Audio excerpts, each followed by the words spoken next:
सुदर्शन रेड्डी जी वो पूर्ण बहुमत अवश्य पाएंगे। वो भारत के अगले उपराष्ट्रपति बनने वाले हैं। सीपी राधाकृष्णन जी, उनका कहीं ना कहीं जो बैकग्राउंड है वो वैसा नहीं है जैसा होना चाहिए। एनडीए की कार्यशैली को देखें, बीजेपी की कार्यशैली को देखें, चुनाव वो हार भी गई है तब भी उन्होंने तिकड़म करके चुनाव जीते हैं। भारतीय जनता पार्टी का जो मास्टरमाइंड है उसे तो अमित शाह जी को माना जाता है। अमित शाह नहीं।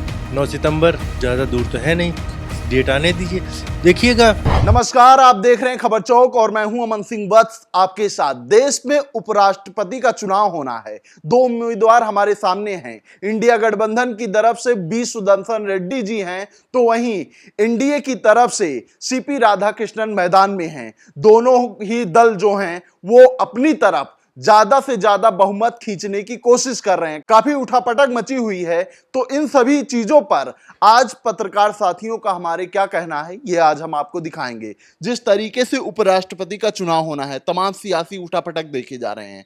क्या मानना है, किसका पल्ला भारी दिख रहा है? हमें लगता है कि एनडीए के जो उम्मीदवार हैं सीपी राधाकृष्णन, मुझे लगता है कि आने वाले समय में जो 9 सितंबर को वोटिंग होगी उसमें वो भारत के अगले उपराष्ट्रपति बनने वाले हैं। बी सुदर्शन रेड्डी कहां से कमजोर लग रहे हैं? देखिए, आंकड़े ही नहीं उनके पास हैं तो उनके उपराष्ट्रपति बनने की प्रक्रिया ही खत्म हो जाती है। बाकी लोकतंत्र है, लोकतंत्र में विपक्ष का एक उम्मीदवार होना चाहिए, तो विपक्ष ने मजबूती के साथ अपना एक उम्मीदवार दिया हुआ है। आंकड़े क्यों नहीं है उनके पास? नायडू जी हैं, भारतीय जनता पार्टी के सहयोगी पार्टी हैं, लेकिन ये चर्चाएं चल रही है कि उन्होंने ही वी सुदर्शन रेड्डी का नाम सुझाया है क्योंकि उनके करीबी मित्र हैं। देखिए, उनका नाम सुझाया है, ये चर्चाएं ही हैं, बाकी वास्तविकता में कहीं नहीं है। ठीक है, वो एनडीए के घटक दलों में शामिल है। जो एनडीए के घटक दलों में शामिल है वो एनडीए के उम्मीदवार को समर्थन करेगा। व्यक्तिगत रूप से आप ये कह सकते हैं कि सुदर्शन रेड्डी की छवि जो है वो वाम पक्ष में थोड़ा सा सॉफ्ट होती है, क्योंकि उनके 1-2 निर्णय ऐसे रहे हैं जब वो जज रहे हैं, तो ऐसे में उनके निर्णय उस वाम पक्ष को थोड़ा सा बढ़ावा देते हैं। लेकिन आप व्यक्तिगत तौर पे यहाँ पे आप नहीं चुनाव किसी को जिताते हैं, आप यहाँ पे पार्टी लाइन भी देखते हैं, आप अपना भी फायदा और नुकसान भी देखते हैं। तो जो आंकड़े हैं, अगर आंकड़ों पे बात की जाए तो वहां पे समर्थन आप ऐसे किसी को भी दे दें कि हाँ फला व्यक्ति बहुत अच्छा उम्मीदवार है, लेकिन उपराष्ट्रपति पद के लिए जिसको हम वोट करने जा रहे हैं वो सीपी राधाकृष्णन हैं। आप मान रहे हैं मजबूत हैं, लेकिन तब ऐसी क्या जरूरत पड़ रही है कि राजनाथ सिंह हो, देवेंद्र फडणवीस हो, उनको उद्धव ठाकरे से बात करना पड़ रहा है उनको अपने खेमे में लाने के लिए? देखिए, इसमें एक जो है ना उपराष्ट्रपति पद के चुनाव में एक विहिप लागू होता है, तो विहिप यहाँ पे लागू नहीं है। विहिप जब लागू होता है तो उसमें राजनीतिक दल का जो मुखिया होता है, जिसको एक जिम्मेदारी दी जाती है, उसको एक जिम्मेदारी ये दी जाती है कि आप पार्टी लाइन से इतर कोई क्रॉस वोटिंग ना कर सके। मतलब आपको करना ही करना है अपने पार्टी के ही उम्मीदवार को। लेकिन जब उपराष्ट्रपति पद का चुनाव होता है उसमें विहिप लागू नहीं होता है, मतलब क्रॉस वोटिंग भी हो सकती है।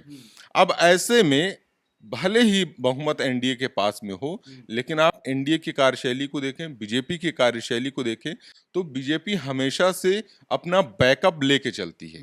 अगर आप बहुत सारे चुनाव के नतीजे भी देखें, वहां भी देखें, अगर चुनाव वो हार भी गई है तब भी उन्होंने तिकड़म करके चुनाव जीते हैं, यानी उनका जो बैकअप प्लान है वो बहुत ही मजबूत है। तो यहाँ पे आपने जब फडणवीस की बात की तो फडणवीस को एक तरीके से जिम्मेदारी दी गई है कि क्रॉस वोटिंग एक तो ना हो सके, दूसरा ये है कि समर्थन होने के बावजूद अगर बहुमत और ज्यादा मिलता है, संख्या और ज्यादा मिल जाती है, विपक्ष के दल अगर समर्थन कर देते हैं, क्रॉस वोटिंग कर देते हैं, तो ये बेहतर है। इससे क्या सोने पे सुहागा। आपने कहा कि देवेंद्र फडणवीस कोशिश कर रहे हैं कि क्रॉस वोटिंग ना हो, वो दूसरों को अपने बैकअप के लिए तैयार कर रहे हैं। ये बताइए, वो बैठक करते हैं, एकनाथ शिंदे उन्हीं की समर्थन पार्टी से, उनके उप मुख्यमंत्री हैं, लेकिन वो बैठक में नहीं जाते हैं। राजीव गांधी जी की जयंती होती है तो उन्हें श्रद्धांजलि देते हैं। तो कहीं लगता नहीं है कि हमारे जो लोग हैं वो खो रहे हैं? नहीं, ऐसा बिल्कुल नहीं। देखिए, राजनीति में जो है ना, कार्यक्रम में शामिल होना या ना होना ये एक अलग विषय है, लेकिन जब आप चुनाव प्रक्रिया में शामिल होते हैं तो वहां पे आप देखेंगे वोटिंग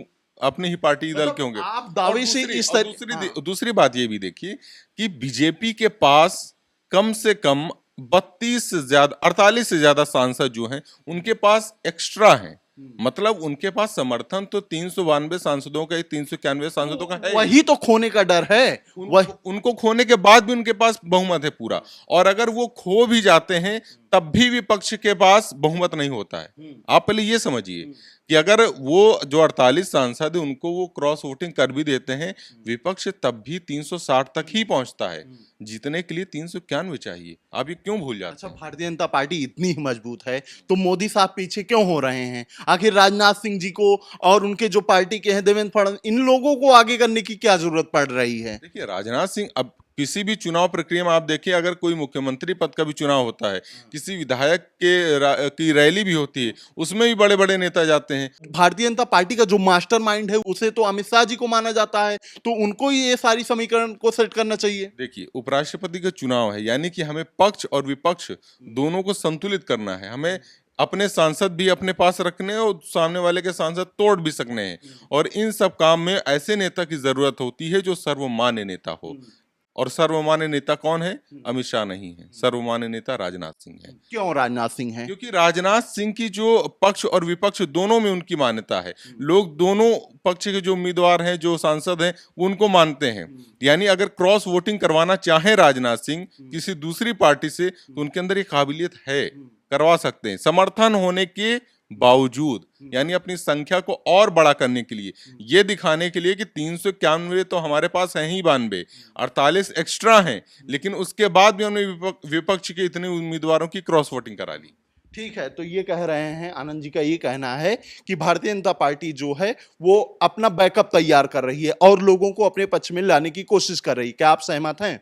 नहीं, देखिए, आनंद जी ने जो कहा है कि बीजेपी इस चीज़ में तो एकदम माहिर है कि दूसरों के वोट तोड़ना और अपना बैकअप प्लान बनाना, इन सब चीज़ों में बीजेपी एकदम माहिर। लेकिन मेरा ये मानना है कि जो बीजेपी के एनडीए के जो उम्मीदवार खड़े हुए हैं उपराष्ट्रपति के लिए, सीपी राधाकृष्णन जी, उनका कहीं ना कहीं जो बैकग्राउंड है वो वैसा नहीं है जैसा होना चाहिए था। और इंडिया अलायंस की तरफ से जो रेड्डी जी खड़े हुए हैं, सुदर्शन रेड्डी जी, उनके पास पहली बात तो समर्थन, जैसे आनंद जी ने बोला समर्थन की कमी है, समर्थन की कमी नहीं है, ऐसा नहीं है। आने वाले समय में आप देखेंगे जब वोटिंग होगी तो कहीं ना कहीं उनको भी बहुमत मिलने के चांसेस हैं। और बीजेपी तो अपना तिकड़म बिठाती रहती है, पीछे बैठ के कुछ ना कुछ ऐसा करेगी जिससे अपनी जीत के लिए कुछ ना कुछ तिकड़म जरूर बनाएगी वो। आपको लग रहा है कि जो भारतीय जनता पार्टी के सहयोगी दल हैं वो कहीं ना कहीं से जो बी सुदर्शन रेड्डी हैं इंडिया अलायंस की तरफ से, उनकी तरफ जाते हुए दिखाई दे रहे हैं? नहीं नहीं नहीं, ऐसा कुछ नहीं है। भारतीय जनता पार्टी के सहयोगी दल तो बिल्कुल भी नहीं जाएंगे वहां पे, क्योंकि उनके पास उनके खुद के लोग हैं उनको सहयोग करने के लिए। और भारतीय जनता पार्टी फूट डालने में माहिर है, तो वो ये सारी चीजें दर्शाएगी जरूर कि हम उधर भी हैं और इधर भी हैं, क्योंकि उनको वोट तोड़ने हैं बस। क्योंकि नायडू जी के वो मित्र कहे जाते हैं जो इंडिया अलायंस की तरफ से उम्मीदवार हैं। देखिए, नायडू जी के मित्र हैं, मित्रता अपनी जगह है, लेकिन राजनीति अपनी जगह है। हाँ, राजनीति तो ये भी जा रहा है ना कि उन्होंने ही नाम सुझाया है कि वो उपराष्ट्रपति पद के उम्मीदवार हो। नहीं, ऐसा नहीं है, नाम उन्होंने नहीं सुझाया है। अगर नायडू जी अगर इसमें कुछ गड़बड़ी करते हैं तो फिर नायडू जी के लिए भी नुकसान हो सकता है, ये मेरा मानना है।